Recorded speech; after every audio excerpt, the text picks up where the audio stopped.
Hey, everybody, welcome in. We've got some people trickling in. Welcome to the webinar. We're going to let some people kind of get in here really quickly. We've got a bunch of people in the waiting room, and then we're going to kind of go over some housekeeping and kick it off with our experts.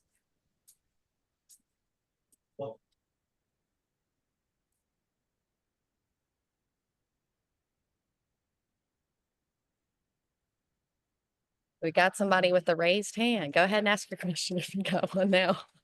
Somebody's really excited, or that was an accident. I think I can allow you to talk. There we go. Might have been an accident, but now that we've got some people in, welcome. I'll kick it off with Chris and let him kind of introduce the webinar. We'll go over some housekeeping and then we'll introduce our fabulous guest speakers here. But Chris, over to you. Absolutely. Thanks, Katie. Hey, everyone. Welcome. Really excited about today's webinar and just overall topic. We've loved being partners. We, being Kleer Membersy, have loved being partners with Overjet and think they do an exceptional job of engaging the community, but also building a product that is really effective for dentists across the country. And so as we dive into the topic around where's dentistry heading, looking at the future of dentistry, AI, automation, and ending legacy systems, I think we're really going to be there's a lot to be learned from Dr. Gordon and Dr. Brad, who are really experts in overall practice growth. They both come with lots of experience. And so thank y'all for being here.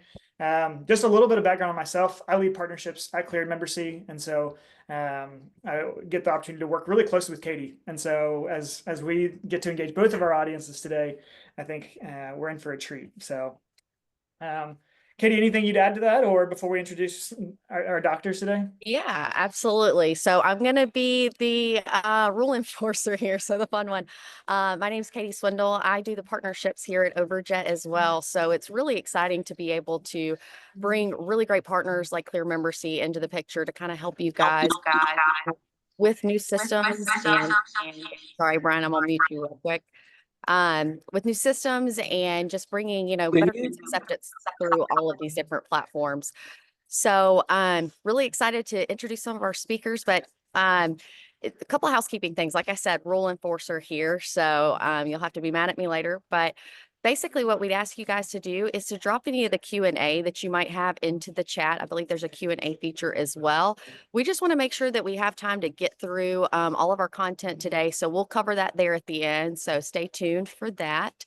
Outside of that, we're super excited to show you everything today. If you're okay, Chris, I'm going to go ahead and introduce Dr. Gordon. Dr. Gordon Barfield is a great friend of mine. He works for Overjet alongside of me. He's the senior clinical manager here. He's a leading dental AI expert with a 33-year career as a dentist and an orthodontist, and also in the U.S. Air Force. Am I right on that, Dr. Barfield? You are. Cool. I didn't fly any F-16s, but I tried, and they kept me out of the cockpit. Thank goodness. Well, and I think I read that Dr. Brad is also in something really fast too. We'll let Chris dive into more of that. But, this is okay, we got some fast people here, and then obviously I'm from Mississippi, so I'm going to make sure we balance it out. With slowness. But Dr. Barfield earned his DDS from University of North Carolina, and then he did his orthodontics residency at University of Nevada. We're super proud to have him here at Overjet. He's an excellent team member, although he picks on me. But Dr. Barfield, is there anything you'd like to add to that before I pass it to Chris? And Katie, that's an awful nice introduction. I appreciate that. I'm not sure I can live up to that, but no, glad to be here and have a conversation with the audience. I think one of the perspectives I bring to this discussion, I think that's important for all of us, is that this will not be the same dentistry in the future that you're used to. We're going through a transformation with artificial intelligence and automation and data-driven perspectives that is going to change everything we do, and it's going to change it very, very quickly. So I think it behooves all of us to understand some of these concepts and to understand what's actually coming for our dental practices. And it's in a good way. It's not a scary way at all. It's definitely a good way. So glad for the conversation today, and looking forward to having this chat with Dr. Brad as well.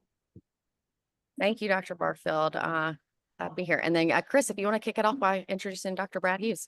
Yeah, Dr. Brad, you've got a really interesting story, background, experience from being a high-flying pilot to like your interest in F1. It's not just medicine, dentistry, healthcare. Like you've got a lot of entrepreneurial endeavors yourself. And so I know you love living life to the fullest. You've got a family. You're also the founder of Vision Dental Partners, which is a multi-dental practice across Indiana and South Carolina. You graduated from Indiana University School of Dentistry, and you're the owner of TMJ Sleep Therapy Center.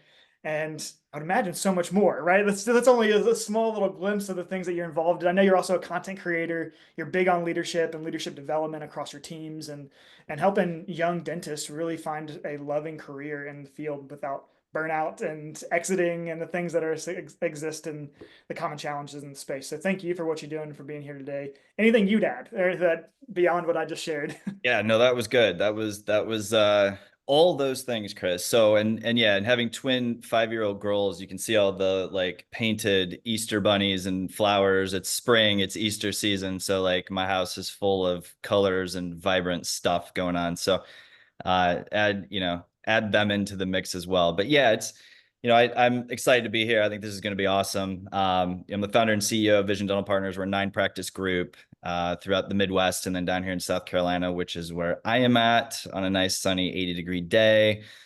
So that's me, and I'm pumped to get going. So let's rock and roll. That's awesome. Well, thanks for being here.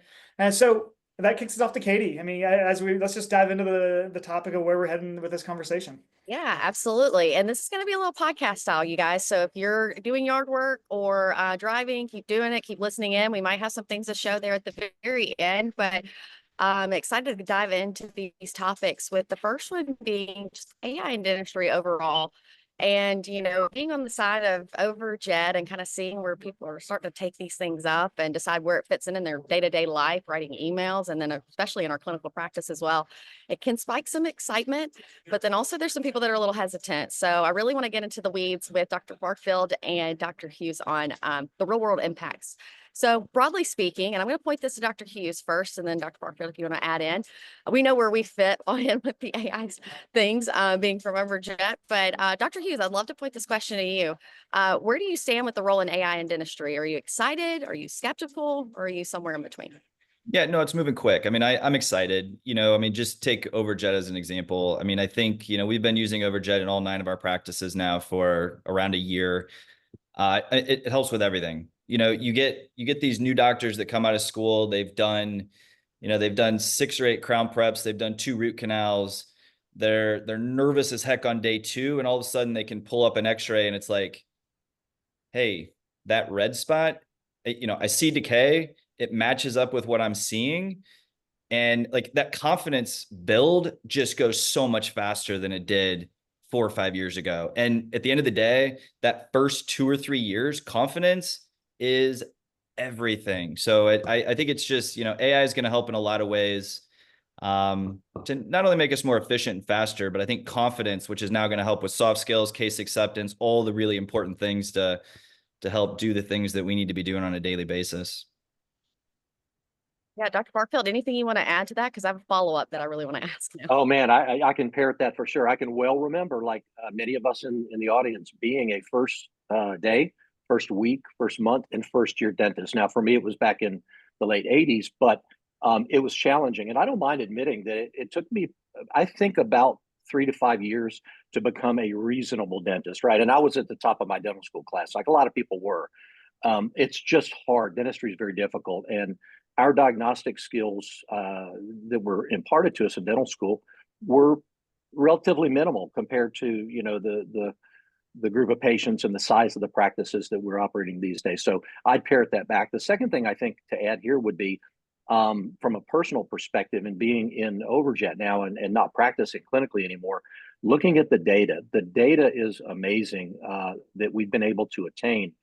And understand the behaviors of our practices, the behaviors of our patients, and where data-driven decision-making, i.e. artificial intelligence, automation, can help us improve many, many metrics in our practices. The fact of the matter is that we're not actually doing as well in dentistry around things like treatment planning rates, disease detection, like Dr. Hughes mentions, and then case acceptance rates are abysmally low. This technology, these automations can help us improve those, with the end outcome being better care for the patients. And I think everybody in the audience agrees that that's what we're all striving for. Absolutely. Such great points. Appreciate you adding that in. And I guess Dr. Hughes first, but then I'd love to hear it from Dr. Barfield as well. What are you seeing among your peers? Are people starting to pick this up? Are they viewing this as like competitive? Like, we know that you guys are adopting and are really embracing it in your day-to-day lives and in practice, but what do you see, Dr. Hughes? And then I'll ask Dr. Barfield to add in. Yeah, I think I don't think it's competitive necessarily. I think, going back to the younger doctors, the younger doctors in our group, we see it as an advantage. I mean, the difference between joining our group maybe versus joining another group, it becomes a check in the right direction for us, because it is going to get their case acceptance to the point where they're getting rid of minimum daily rates faster. We're just getting to the point where they're doing the work that needs to be done. Like Dr. Barfield said, nobody's saying do work that doesn't need to be done, but we're treating patients at a higher level. I mean, we live in a dental space where 70% of periodontal disease goes untreated. I mean, to me, that's unacceptable. And yet, this is supposed to be the heyday and the golden era of dentistry. Like, I just think we can do better. And the way to do better is to have more tools to build confidence. And, I think that if more people would sit down and go through a demo with Overjet, with other AI technology, I mean, I think their mind's going to be just absolutely blown. I love that. Dr. Barfield, what about you? What are you seeing? Well, again, from a unique perspective, because I never practiced with AI in my clinical practices, but I do get to see the data for many, many people, just like Dr. Hughes, that do. And I think he's exactly right about moving the needle on what I consider to be really unacceptable performance around getting dental patients healthier. And I think the metric around periodontal disease, periodontitis, is one of the most important ones. We absolutely have to do better as a profession around that, because it's a main cause of tooth loss, right? That's what we're here for. And so if we have tooling that can help us do that, help patients understand disease, help clinicians detect disease better, help us communicate disease states and conditions to our patients, I think that's where it really all starts. I saw a slide this morning at the meeting I'm at, and they said, how do you win in a difficult economic environment? It's basically threefold. You take care of your patients, you take care of your people, and you just do the work that's there. You don't need to invent work. So I think this tooling really helps us in that quest. And I think, I still work 4 days a week. I'm clinical 4 days a week. So, my perspective is that I'm using this literally every single day on 95% of our patients. And, when you fully incorporate it, everything that Dr. Barfield is saying, the data supports that you're going to become a better clinician by using it. I love that. Such great sentiments. Appreciate you guys. I've used this analogy a couple times. Really probably every day I use it. But when I think about AI and I think about when I had my dentist run my findings and Dr. Barfield was looking at them with me, and I find those data points so valuable, being from, this generation that I've grown up in. I want to know everything. I go to TikTok for legal advice. Like, this is the generation we're dealing with. We're no longer competing with Dr. So-and-so down the road. You're also competing with, what they're finding on ZocDoc and Google and trying to figure out all these things. But I think about also like my grandparents, who, you buy a white coat from Walmart, they're going to trust whatever you say. So we're dealing with these vast differences in, the society and the patient base that we're dealing with. From a patient's perspective, in your guys' opinion, and I'll start with you, Dr. Gordon, since I've been starting with Dr. Brad. Does AI enhance this experience? Do they know that it's being used? Like, where do you see this kind of fitting in with their journey? Surprisingly enough, we've done some actual studies on that, some surveys on that recently, and about 32% of patients have been identified as saying, yes, I know and I like the fact that my dentist is using artificial intelligence. So there's a significant portion of the field that is currently using the tooling. I also can report from my experiences in talking to so many clinicians, both organizational group leaders like Dr. Hughes, all the way down to a solo private office, small boutique office, that the patients actually are taking that up. When they see images, as an example, that are derived from artificial intelligence with color and numbers and measurements, things like that on them, they actually are engaged in a conversation. And so those reports across the spectrum of practitioners universally are, I don't have to talk quite as much as I used to. My patients are asking me about their findings, or they might be pointing to that red area on an x-ray and saying, I have a problem there, don't I? Which is an entirely different discussion and communication than Dr. Hughes or myself having to sit down and then explain to the patient all of the nuances of that x-ray. And Brad, I'm curious to hear your thoughts on that. I'm guessing you're going to report something similar. It's exactly that. It is exactly that. I mean, you know, it's the days of going, hey, see that dark spot right there? And they're going, yeah, one of the 50 that I see on that x-ray. And they're like, which one are you pointing to? You know, I'm like, okay, hold on. Like, let me get over here. Like that one right there. And they're like, oh yeah, sure. Okay, cool. Now it's just red. Well, you know, it's like, let me hit the space bar and now it's red. They go, I see that. And now we go back to the other x-ray. They're like, now I see exactly what you're saying. And it just creates a level of trust, right? And at the end of the day, by the time they get to the front desk, they're ready to schedule. And so many times, I can tell you so many new patients that come in, they're like, I've never seen that. I would have done this way sooner had I known that that was what they were trying to tell me or what they were trying to show me, or I get it now, you know. It's just a credibility thing. I don't think it's the patients come in saying, I don't believe anything you're saying, but it is harder now to influence patients. It's harder to get them to say yes. It's just it's a massive tool in our toolbox to be able to get them to that point. And, you know, using it for a year, there's never been one patient that said, no, take that off. I don't want to see AI technology, right? Like it doesn't happen.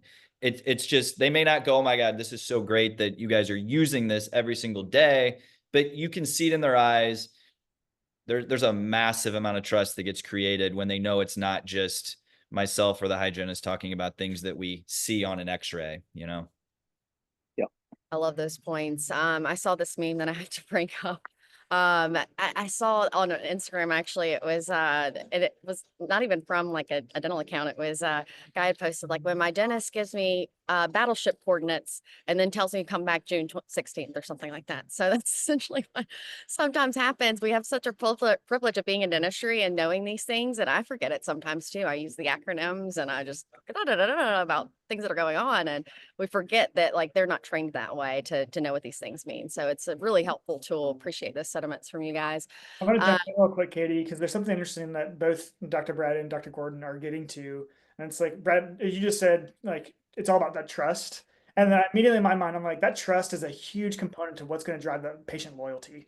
Because in a world, and I'm sure we can get into this a little bit later, but as you talk about like case acceptance and everything that you're ultimately wanting to drive, as someone who has very little experience to the dental world outside of like what I do at Kleer Membersy, I'm that normal American going into the practice being like, I don't know what's wrong with my teeth. And you have that natural fear and you have the challenges and you're like, what are you telling me? And so similar to Katie, it's like I see TikTok and I see Instagram and I see influencers and content creators saying all these things, but being able to trust your dentist makes me far more willing to come back knowing that they have my best interest in mind and showing me how to achieve that versus just in and out onto the next thing and having zero impact on, you know, my belief that they care for my actual well-being. So that's just my like consumer side of like me going into a dental office and my fears that I'm just sharing. Like I would be more loyal to that. Yeah, well, and I think it's true that, you know, that you're investing in your practice, and patients know when you invest in your practice. And it's not just a new laser and, you know, they automatically think, oh, you just want to use your laser, right? Like, oh, you got this new shiny object that you want to go use. That's not what this is. This is honestly more, in my opinion, for the patient than it is for the dentist. It is really valuable for younger dentists. There's no question, but it is really more about the patient and influencing them to get to yes, so that these patients stay, pay, and refer than it is anything else.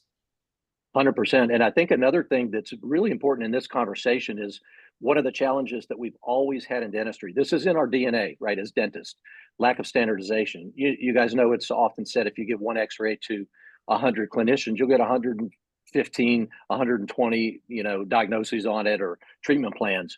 That's a real problem for us because that bleeds straight through to the patient trust. It causes an erosion of patient trust when they hear two different things from equally well-trained and well-intentioned clinicians, right? So AI automation actually brings to that discussion an objective data point. There's not a computer in the world that's going to say anything other than yes or no or 1 or 0, right? And computers don't have emotions. They don't have biases. These types of things that we all suffer from as human beings. So if we can, sort of in my mind, if we can transmit that cold, hard calculating, right, objective logic that a computer provides to a patient, that helps build trust in us. Yep. So in an augmented fashion, that's the way I see it.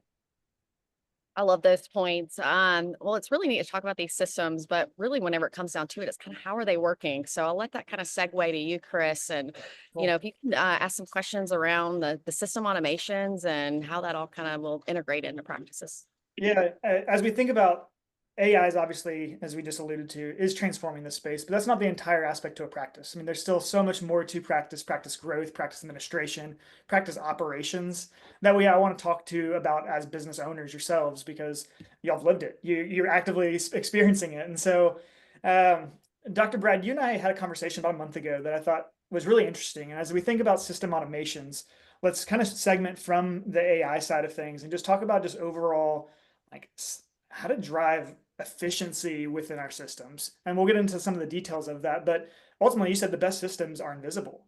You said they just work. And that's like a quote, that's a true quote that I pulled that we just held on to. And so it takes intentional design to get there. But that was something that you'd said that you've been able to really focus on within your practices that you care about. So talk to the audience a little bit about like just your process and your way of thinking about system automations from your world of a single practice to then the growth of expansion across 9 locations now, and how to do that. Yeah, they need to be frictionless, from the patient standpoint, from the team member standpoint. Like, we've got to be able to create and implement and execute systems that from the moment the patient sees whatever it is that's going to lead them to call us, whether that's a referral, our brand creation, video content online, Google ads, whatever it may be, we've got to make sure that our phone calls, our ability to have them book online, our ability to get them in, and financial systems need to be frictionless. I like the word because that has to be what it is, or they will go somewhere else. They will find somewhere that creates less friction for them. And we're all that way. Like, if I can't book a restaurant online, like, I'm sorry, I'm probably not going to that restaurant. Like, I'm not going to pick up a phone and call. So, we've got to be able to create those systems. And, you look at Kleer, for example, like that's what we were talking about. And the fact that the patient can just get online, they can make monthly payments. Everything is just out of our hands. My front desk doesn't have to worry about it. It becomes between the patient and Kleer. Everything is frictionless from our company standpoint. I've got 9 practices and I work 4 days a week. Like, I don't need to be out there worrying about little details like that. We've got to be able to get the work done, and then we got to get paid for the work. And it just makes it easy. It's out of sight, out of mind. I don't think about it. Yeah. And so maybe this is a good question for you, Dr. Gordon, just around, I mean, I still talk to practices every single day that still run so much of their operations on pen and paper. They're duplicating entry work. They just have outdated workflows. And so there's benefits to the AI side of this. But as you are thinking about like the cost of operating and the cost of these tools, I mean, even Dr. Brad, you said earlier in the call, like, more tools builds confidence. Yes, that's true, but more tools means cost. So Dr. Gordon, talk a little bit about like the cost aspect of a dental or as a dentist, and you're evaluating, where should we stick with the status quo versus where should we really invest? I'll tell you, that conversation oftentimes takes the form of, are you looking to acquire new patients, or are you looking for same store growth, right? There's a cost to acquiring new patients. If you can grow the practice that you have, do more dentistry that is currently not being done, right? We talked about that before. Identify it and then do more dentistry that we should be doing anyway. Your costs for producing that revenue are lower, right? So I think in that case, automation of all types simply helps that occur, right? Your costs are lower for generating your revenue if you're doing it in an automated fashion. Let's take the example of Overjet AI as an example with computer vision for diagnostic AI. Across our deployed database of customers, we're showing an average ROI on the cost paid for Overjet of about 10 to 11x. Now that's an average, and having seen the data on this, I can tell you there are examples that are wildly larger than 10 to 11x on the cost of the service. But across the United States and Canada, 10 to 11x. I doubt there are many clinicians, Brad, correct me if I'm wrong, that would scoff at that and say, you know what, I'm not sure I really want that 10 to 11x. No, I think you're right, Zach. Yeah. So I do think Chris, to your point, I think that reducing the cost of generating the revenue is exceedingly important. And Overjet AI is not the only automation that can help there, but that's certainly one of the value propositions that we have.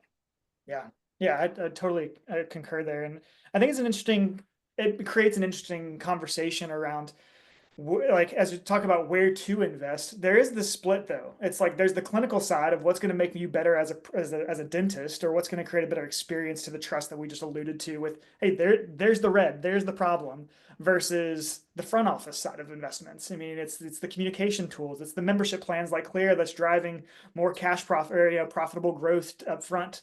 But when you're battling the status quo of how things have been done operationally versus clinically, there seems to be a mental like switch that needs to happen for dental owners or practice owners to be like, how do you overcome that? Or what advice would you give in that capacity? I've got a good one on that. And I think that it's around, and this is kind of a unique concept for many people. I mean, I talk about this with folks. Oftentimes they're thinking, what are you talking about? You got two heads or something? Number one, I think that you have to understand what these tools are and what they're not. They're not save the world kind of things, right? Like anything in life, they have limitations. We have to put in elbow grease to make them work. So team calibration, I'm sure Dr. Hughes is going to back this up 100%.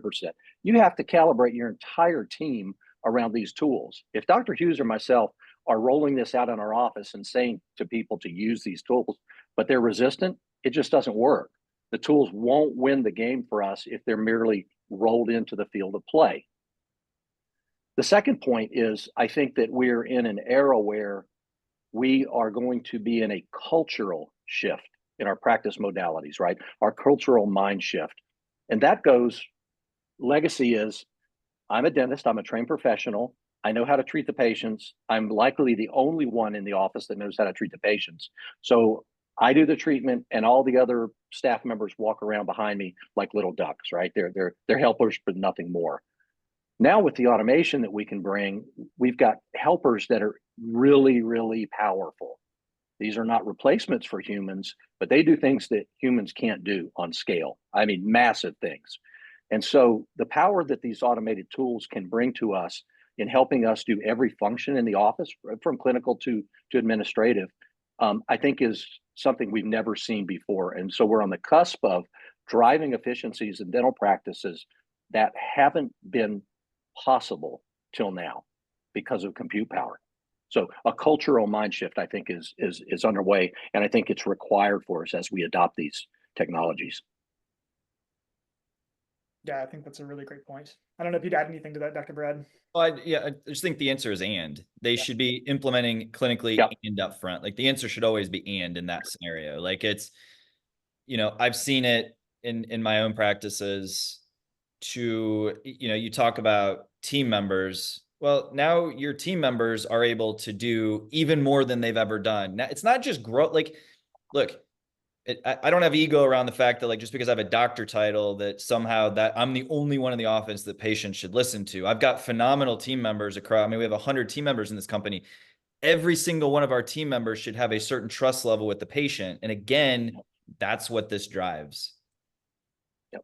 That's a really great point. Well, I think that kind of concludes it from mine. I mean, I'm sure we'll have questions that may come up around overall systems and operations and automations, but I don't want to take up the entire conversation on just this one thing, because I know there's a really good point that I know Katie's wanted to get to as well. So Katie, I'll pass it back to you. Yeah, as the fun police, we're going to get into a spicy topic. Let's talk a little bit about insurance, you guys, and how kind of membership plans fits into this. So insurance covers, or the lack thereof.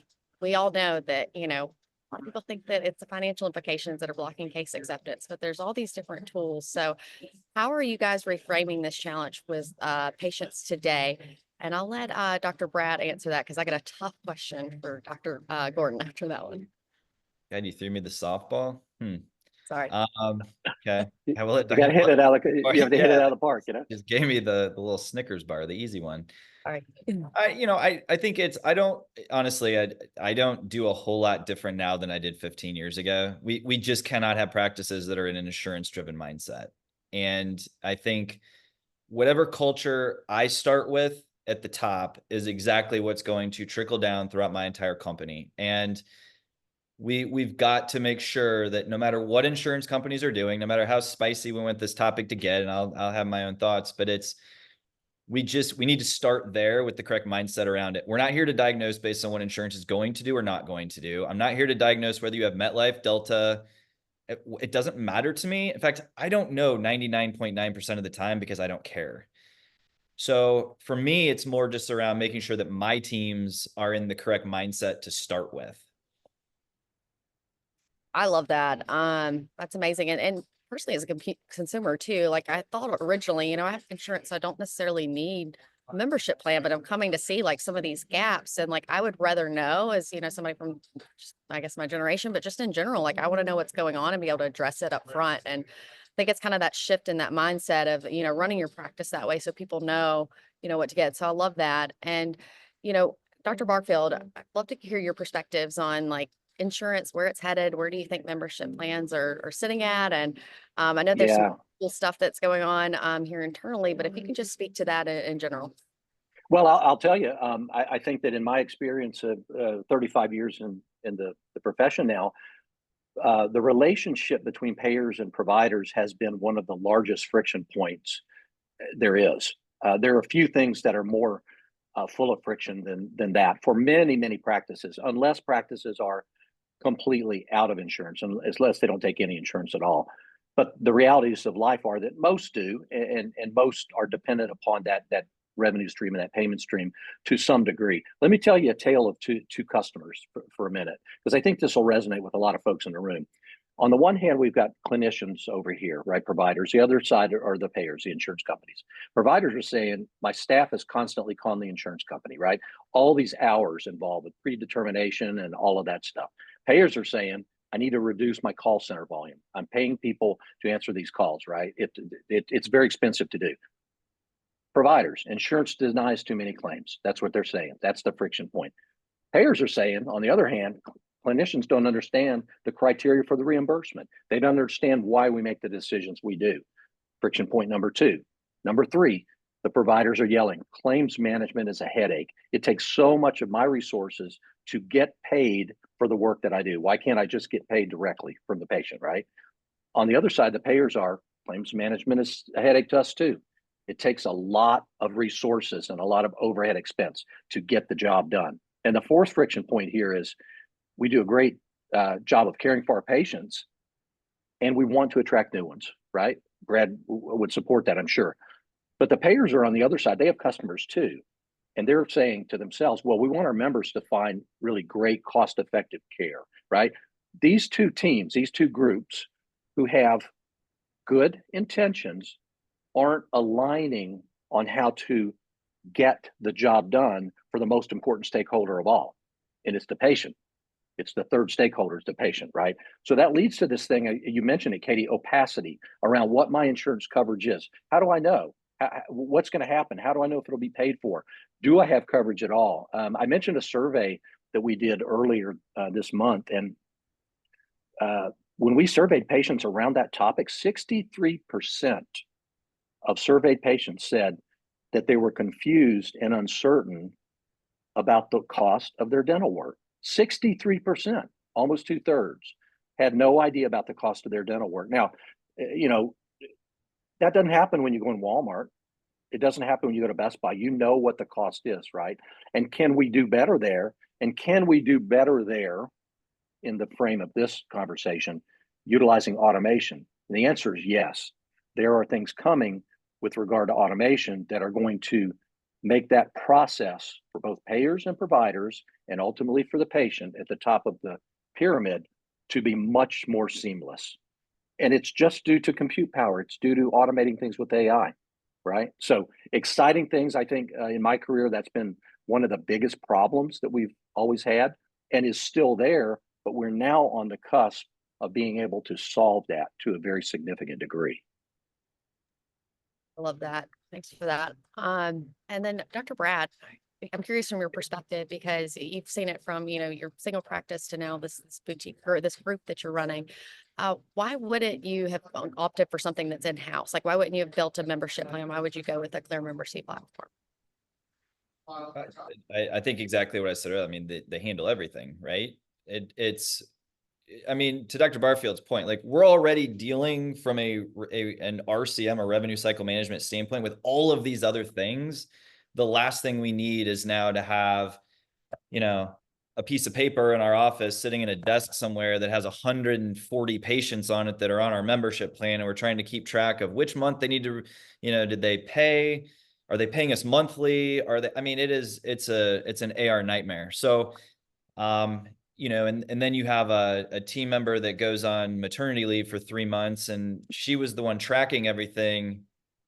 It's a disaster. So when you have it and you have a company that can just handle all of the stuff for you, it's significantly easier. And again, I don't ever think about it because it just happens. If I have questions about Kleer, I literally have to call my director of operations, Mikkel or Desiree, because I'm like, I forget some of these answers because this stuff never comes up. It's seamless. I love that. And I think the key here too is that front office to back office collaboration. And it seems like you guys have really tapped into that. How do you think that Overjet and Kleer Membersy kind of work together to help you, scale your business? Is there a compounding effect, like when it comes to like patient loyalty or people coming back because of one or the other or both, and profitability and just overall operational efficiencies that you've kind of referred to? If you could just elaborate more there. I mean, patients on membership plans show up at a higher rate. Simple. They have a vested interest in being there. It's a butt in the chair. They're going to show up, and because they've already paid for it. And at the end of the day, that's how we get paid. I mean, yes, I don't think there's anything more important. Like they have to be there or we can't do what we need to do. No matter how good of a dentist we are, if they're not showing up, it makes for a bad day. So the membership plans get them there and keep them there. Well, with that, I'd love to kind of dive into the data. Chris, if you don't mind just kind of taking us through some of the industry benchmarks since we've heard from the experts here. Yeah, absolutely. So as you can see, and I'll share, I can move this back, move this over. I'll start here because I think just to make it clear, we're not in the business of doing away from PPOs entirely, because what's your point? Practices need that to be a certain extent of their business model until they're able to be so cash flow positive that they can then move off PPOs and evaluate which ones to drop when. So we really find the most benefit for practices to be in the middle. It's like, hey, you can have your insured patients, but there's still a huge population of your community and your city and your people all around you who are uninsured for various reasons. And so your membership plan itself just sits better in a practice when it's in the middle. Or even if you're on the cash pay side, there's a loyalty aspect that you have to consider. And we've talked about that in the earlier part of this call too. So that was just one of for those of you listening who may be doing this in-house or you already have a plan, there's just something there that I want to challenge you with when you think about operating a membership plan with the automations that we've talked about here. Because I guess what Dr. Gordon was alluding to, this is a survey that was taken last year, 41% of adults reported delaying or not getting dental care due to cost in 2024. So just to validate that point that Dr. Gordon had said, people aren't worried about cost when they go get their haircut. They're not worried about cost when they're paying for Spotify or anything else, but their dental care, it's delaying a ton of the stuff that matters most, which then prolongs. So all of you listening shouldn't be surprised by that. But here's the really interesting insights about Kleer patients. Just when it comes to cash pay, it's like we really believe, and the data shows this to what Dr. Brad's point was, membership drives loyalty. And so regardless of which side of the spectrum you're on, from heavy PPO or heavy cash pay, like you're going to see a significant increase in patients. And so over the last few years, you'll be able to see membership patients on Kleer visited 92% more often than your average cash pay patient. As a direct result of that, you're going to see they're going to accept more treatment. And so more treatment means more profit. And so you're going to see a direct correlation to what Dr. Brad just alluded to, because they show up. They've already paid for the appointment. And so when you're doing this in-house, you just lose track of all of that. It's very manual. You either give away stuff for free, or you're not able to appropriately keep and manage a growing platform that is very, very profitable. And so I thought that was an interesting point. And then especially as, okay, so membership creates loyalty, but it drives growth. This is a direct correlation to PPOs of just like where the actual profit lies. So practices using Kleer Membersy grew cash production by 66% in the 2 years post-implementation. When you compare that to the increase of what insurance is offered a bit practice, and it's only increased 5%. And so that's a significant data point that we monitor because we work with over 20,000 clinicians. We have a lot of data. We monitor millions of patients on an annual basis. And so as you're managing your practice and trying to evaluate what's going to be a growth driver, this is where I see a ton of alignment between, okay, you get people in the door, you get them on a membership plan, they're going to show up, they're going to accept more treatment. But that treatment is in direct correlation to the work that Dr. Brad and Dr. Gordon are doing with, or have talked about with Overjet, where you're starting to see these little things, and to the point where you don't want to have someone in your seat who's going to be concerned about, well, should I pay for that? Should I not? Do I have money? Do I not? Well, hey, the membership plan is going to offer potentially a discount on that potential treatment, or you've just got people with the resources to be able to take action on that. So that's the opportunity that we see for practices when it comes down to creating loyalty and then letting that loyalty be driving growth, so you're attracting the right patients for your practice. So I don't know, Dr. Brad, I mean, you use this across your practices. Would that be kind of like right in line with what you're seeing as well? Absolutely. And the mindset between, I mean, I'm just big on, what type of patient are we really trying to attract? And you hit a little bit on that, Chris. It's when you have a patient who's in there and you're in network with MetLife, well, guess what that patient is most concerned with?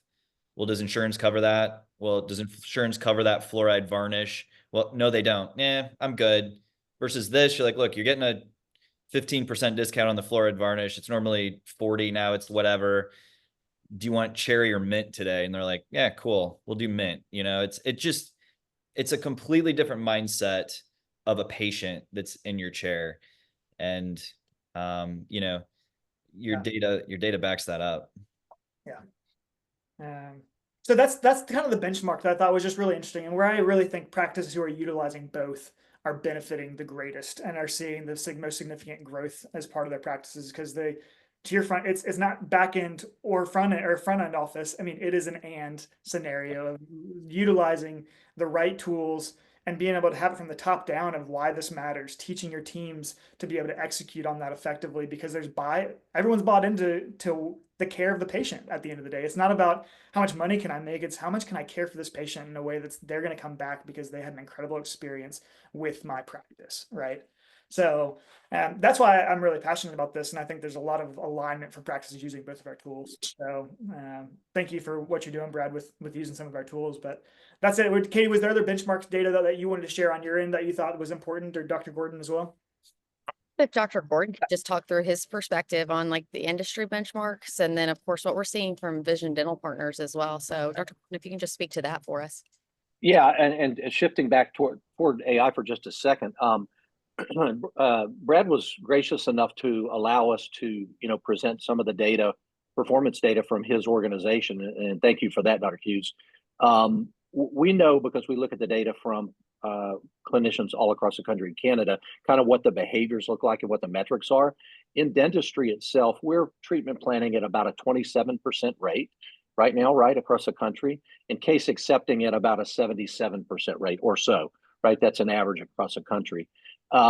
Since Dr. Hughes has implemented AI technology in his practices, they've increased that treatment planning rate by nearly 10% and the case acceptance rate by almost 5% in implementing the tool. So I think that's interesting because a lot of times the increasing performance, if not tracked, can feel like it's not there. We're doing better. We may not know we're doing better, but we've got the data that actually shows that.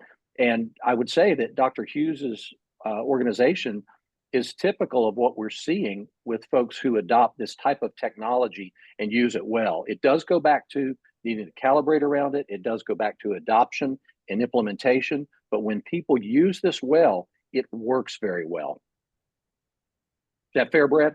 Yeah. And, you know, our number was decent before, right? Like it wasn't 30%. I mean, that is one of my biggest KPIs that I'm obsessed with is case acceptance. So we spend a lot of time, but even the amount of hours and hours and hours that I pour into my doctors on case acceptance, this still took us to another level.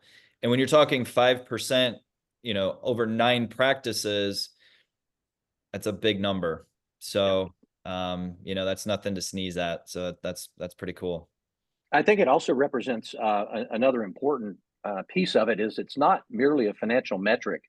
It's a care metric as well. And we are trying to drive care outcomes, right? So for every percentage point in case acceptance you can increase, you can infer that you're making your patients healthier by that percentage point. And I think that's something that doesn't get talked about enough. We need to hammer that home in dentistry. Yeah. You know, and I like that because most dentists you talk to, or really anybody in the field, they're like, well, why did you get in there? Well, I want to help people. Well, guess what? You get to now go help 5% more people every year, or 10%, or if you're at 27%, you're probably going to double that case acceptance. So you're now going to be helping 100% more people. So, you know, that's the game. That's the objective. It is. And what's crazy about it, right, is that if you merely provide the care that's there and that we know that our people need, the financial performance tags along with it. You don't have to chase that. Just do the care. It's amazing how simple that is. Yeah. Yeah. It's a value creation game. I love those points. KISS, keep it simple, stupid. I'd like that. Feels like Well, my wife tells me anyway. Finish top of my dental school class like Dr. Barfield, so I have to keep it stupid. By the way, keep it simple. Yeah. I don't believe that, but we got a couple questions if you guys don't mind us going through those really quickly. But so somebody wanted to know if we're going to do a live demo in this webinar. So we'll have a call to action where you can see a live demo, both Overjet or Kleer Membersy or both, or whichever you want to see today. But we're not going to have time to do that, unfortunately, but we'll definitely follow up with some next steps to make sure you guys can see it live. And then we got Dr. Tanios. We love her. She's talking about patient accountability and basically show, don't tell, and them being a part of that educational. So I love that point that she makes. And then she said, across the board, case acceptance is 77%. I know, Dr. Barfield, you have some insight there. So what are you seeing from an industry standard? And then maybe Dr. Brad, if you want to talk more to your specific insights, but I'll start with the industry. Dr. Gordon, what are you seeing as far as case acceptance goes? Yeah, it's about 77% across the board. And so that's kind of where we are as if you think about dentistry in the United States and dentistry in parts of Canada, right? That's what the data is showing us. And so that brings up, of course, to Dr. T's point, and some of our favorite conversations are with her, are around how come we aren't doing better than that, right? If we're giving a good recommendation, what are the factors that lead into chinking away at case acceptance? It should be 100%, right? I don't think there's anybody out there that is giving a poor recommendation to their patients, right? We're giving good recommendations, but why are they not taking the care up? That's multifactorial, as you can imagine, and absolutely, yes, part of it is the financial part, but a huge part, to Dr. Tanius's point, I think this is the point she's trying to make, is that patients oftentimes are not understanding what we're telling them. As simple as that. They're not understanding what it is. And so if we can drive toward a better patient understanding, co-diagnosis, if you will, co-discovery, it's been shown, we showed that in our surveys, that patients are more likely to uptake care. And so from the AI computer vision perspective, diagnostic AI, that's a pretty simple lift. We show it on an x-ray, show them with colors, kind of dumb down the conversation a little bit, and then have them intuitively understand some of the things that Dr. Hughes and I can understand in looking at this diagnostic data. And then before we get into the vision specific ones, can we kind of double tap into the national average for treatment planning rates? just so we can kind of see a holistic view of that, treatment planning efficiencies. We already talked a little bit about case acceptance, so if you can dive in there. Yeah, we're running at about 27% on treatment planning rate. So that drives at another kind of question, and the question is, it's twofold. On the case acceptance side is, can I get to yes, right, Brad? And that's a challenge that we have with so many clinicians, often younger clinicians. I was there myself. But on the treatment planning side, it's, can I actually see the dentistry? Can I see the diagnosis, right? And if we're not seeing the diagnosis, we now have an opportunity to recommend the treatment and therefore even go toward case acceptance. It never comes up. So that dentistry that isn't getting diagnosed is literally swimming downstream, and those little fishes, if you will, are not being caught, right? They're there. The dental disease is there. We know it. We're just not catching it at a rate that we should be catching it. And my goodness, we're all well-intentioned, but we work very hard. It's hard in practice. We're very busy, and it's super easy to miss disease states, particularly early ones, or asymptomatic ones. I love that. Dr. Hughes, if you don't mind just telling us a little bit more about your specific organization, since you've kind of seen both sides of the spectrum, just talking more on that treatment planning rate and some case acceptance. You got those. Yeah, I probably should have specific data in front of me. I don't, but my goal is always minimum 80% case acceptance. That's it. That's what I don't, if we're recruiting a fourth year dental student, or we're bringing somebody into the organization that's been a dentist for 10 years, that's where I want them to start. Our younger doctors spend 1 month with me in my practice to see how I do things. I'm sort of shooting for 90% and above. That's not the bar I'm going to hold everybody else to. I'd like them to kind of be at that 80% and above. And, obviously Kleer, Overjet, companies like that are helping us achieve that. But I think that, when we talk about, Dr. Barfield hit the nail on the head, like, we're not doing our patients any service if we're not shooting for that number. That's not a financial thing. That has nothing to do with, hey, because we have to drive a certain revenue. It's, I'm here to do a certain job, and I'm not here to just go watch things get bigger. I think there's way too many root canals being done in this country. I think oral surgeons are busier than ever because we're not doing things on the front end. And I think we need to start really paying attention to fixing teeth when they need to be fixed initially. And, we've got to do a better job of building the confidence to get to yes. We have to do a better job of building influential leaders and dentists in our practices. And really, that's my obsession.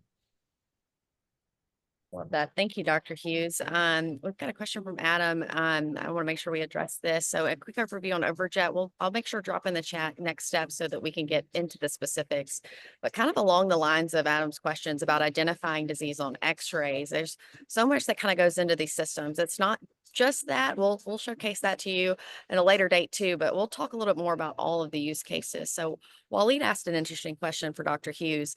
Does Overjet compare diagnosis standards between different providers in your group? Are they helping to showcase like who's overdiagnosing, who's under? Does help you improve your standard of care? How are you using it to help establish those metrics, Dr. Hughes? Yeah, good question. So we use it for chart auditing. We can dive in, and we do this probably once a quarter. We'll pick a certain amount of new patients. We'll pick a certain amount of perio patients or hygiene patients. We'll pick a certain amount of existing patients, and we're just going to go through Overjet, and we're going to compare what Overjet is saying and what was treatment planned. And then I'm going to look at those x-rays. And, I love it from that perspective, because now it gives us objective data. When I sit down with my doctors, it's not just, to Dr. Barfield's point, it's not some subjective thing anymore. It's not just, well, I would treatment plan this, but, maybe Dr. X wouldn't. It's just, is it decayed or not? And it's very simple. And if it is, we've got to make sure that we're diagnosing it. And so we use it a lot for chart auditing. And I think it's fantastic for that purpose. Yeah, I think that on that as well, Katie, just a plug for our automated analytical solution, within the Overjet platform for groups and for folks who are in Dr. Hughes's position who need to look at these things and do benchmarking on groups. It's purpose made for that, is really ideal for that, and allows a very, very deep clinical analysis tied to the traditional business intelligence kind of metric. So as an example, looking at and stack ranking providers and treatment planning rates, it allows you to identify outliers on both the top end of the spectrum or the bottom end of the spectrum, compare them to what your goals are as an organization, let's say, and then rapidly utilize it in a mentoring fashion, right? And I think, Brad, that's really what we want to do. We want to pass on our expertise, right, to the next generation, the younger clinicians that are coming along. And this tooling allows us to do that very, very simply, very easily. And Overjet also tracks who's the percentage of usage per provider. So I can also say, hey, your case acceptance was 68% over the last 3 months, and now we can tie that back, but you were only using Overjet for 72% of patients. So, is there correlate and there's 100% of correlation between more Overjet use and higher case acceptance. So, I get a lot of objective data from the program. Yeah, well, thank you for that. We got a couple of questions, so I'm going to run through them really quickly. The ones I can't answer, if I answer them wrong, y'all please stop me and make me, not look an idiot. But just for sake of time, we've got a question around Overjet being different from ChatGPT. I love this question because it's one everybody's thinking. Not a stupid question at all. It's a great question. ChatGPT is what's called generative AI. So it's constantly learning. It's kind of taking an input and it's learning from what you're saying, and a lot of different populations are saying as well. And it's trying to figure out exactly what that output's going to be. Whereas Overjet is going to be what Dr. Gordon referred to with computer vision AI. So it's all trained from specific data points of what we can see radiographically. It's not going to learn outside of that spectrum. So Dr. Barfield, if you have anything to add there, but thousands and probably millions actually of clinical data points have been kind of ingested through these machine learning modules. And it's really kind of an elevated version of computer vision. But if you can speak more on that. Yeah, for sure, Katie. And I think this is one of the important things for the audience to take away today too. All AI is not the same. There are many, many different types of AI. And in many ways, computer vision is one of the most simple forms of AI. It is exceedingly powerful, but it's quite simple in the way it's constructed. Because it's being used in a medical setting, in dentistry, it's a medical device. There are significant regulations around applying it and deploying it into populations. This type of AI is regulated by the Food and Drug Administration, right? As I mentioned, a medical device. It has to be cleared and vetted at very, very deep levels, extensive levels, before it's ever deployed. So oftentimes we equate AI with being the Terminator, HAL from the Space Odyssey movie that drove the astronauts into outer space. But this is not the type of artificial intelligence that's being deployed in computer vision at Overjet. So exceedingly well vetted, exceedingly safe from that perspective. And it's something that you can count on. Not the Terminator here. Mohammed asked, so he's one, thanks you guys for being here and is excited to learn more, but how do you guys see this kind of fitting in with robotic surgery? I'm going to not answer that one. I'm going to leave it to the experts, but he wants to know, especially in implants. So with that, kick it off, whoever wants to take that. Great. Go ahead, Brad. I've seen some of this stuff, and it's amazing what is happening in robotics. For sure, in a well-controlled environment, those implants can be placed exceedingly precisely. It's amazing how well the automation can perform. I think, in my mind, a lot of that utility is going to be around how we interact with patient management, if you will. Right? There's a human being attached to these implant sites. There's a human being attached to a tooth that needs a crown prep or any clinical procedure. So I think there's still a lot of questions around that. Although I would say that the performance of the systems that I've seen in lab use and tabletop studies is nothing short of incredible. Yeah, what he said. Let me, Dr. Hughes. I know you know that. So Dr. Goldman asked a good question. I'm going to try to answer this just for sake of time, but tokenizing preventative hygiene and improved outcomes there to show improvements. So We use a combination of different metrics. We're kind of conservative, but we use a combination of the AAP guidelines with the ADA to kind of showcase those. We are working to where you can tokenize them, if you will, kind of alter those specific to your practice. But as it stands today, it's pretty standard, but it's kind of up to you to view those guidelines and then kind of make your own recommendations from there. So they're standard for now, but more to come there. Dr. Goldman, good question. Adam's asking what type of x-rays Overjet works with. So PAs, bite wings, panos, you'll see annotations all there. Well, if you can schedule a demo, you'll get to see a lot more. There are different modalities we're looking at as well, such as IO photos, CBCT. So please just schedule more time with us so we can get into the specifics. And then Dr. Goldman asking, engaging patients with their own care and dental hygiene. This kind of allows you to let them drive the decision making. But again, just for sake of time, I just don't want to keep anybody over, but please schedule a demo and we'll be happy to explore all of those opportunities. And thank you, Mohammed, for being here and saying thank you to Dr. Brad and Dr. Gordon. And with that, we've got some call to actions here. I'll let Chris kind of wrap it up. We so appreciate how engaged you guys have been. I apologize. We're having to keep it really quick on the questions, but please schedule more time with us so we can make sure we answer those appropriately. But Chris, with that, I'll pass it off to you. Thanks, Katie. And thank you all for being here. This has been a lot of fun. Dr. Brad, Dr. Gordon, thank you all for being a part of today's discussion. Just from where do we go next? I mean, obviously, there's a lot to the growth of practices with so much changing in the industry. And so we really believe that the two of us together are two really powerful tools that any practice can benefit from. And so if that's of interest to you, we would love to be able to connect and be able to show you our demos and be able to actually engage about what is the impact for your patients. But even more importantly than just that alone, this is just the beginning of these conversations. And so we're going to be engaged, like this is phase one of a 3-part series that we're going to diving into of just the future of dentistry. And so after this, we'll be following up with an email for a registration link for another webinar in May, and then we'll do another one in June. And so you'll be able to see the titles of those. But this is kind of high level with, well, Dr. Brad and Dr. Gordon, y'all did a great job of getting specific while remaining still high level, but we really are taking this even deeper. And so it does have a layering effect over this quarter. And so look out for those emails, for those registration links. We'd love for you all to be a part of that. And otherwise, that's really it. So thank y'all for being here today and being a part of the overall discussion. Thanks. Thanks, everybody. Yeah, Thanks, thanks everybody. Take care.